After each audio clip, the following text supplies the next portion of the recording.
Sunday special menu chilli baby corn.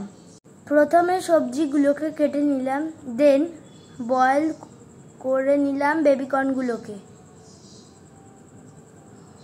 একটা বাটিতে cornflour, নুন, হলুদ, লঙ্কা গুঁড়ো, গোলমরিচ গুঁড়ো দিয়ে একটা ব্যাটার তৈরি করে নিলাম।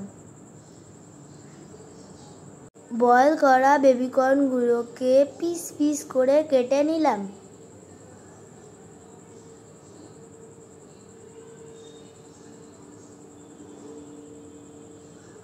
পিস করা বেবিকর্নগুলোকে ব্যাটারে চুবিয়ে ডিপ ফ্রাই করে নিলাম।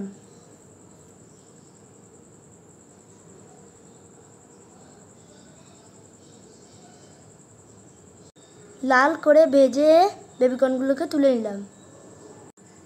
এরপরে রসুন কুচি, আদা কুচিগুলোকে ভালো করে ভেজে নিলাম। এক এক করে সবজিগুলোকে অ্যাড করে দিলাম।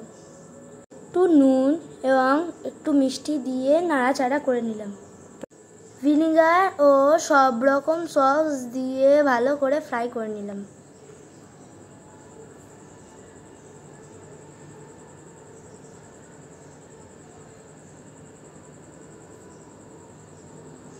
সামান্য একটু জল অ্যাড করে ভালো করে ফুটিয়ে নিলাম। ভাজা বেবিকর্নগুলো দিয়ে একটু নাড়াচাড়া করে নিলাম।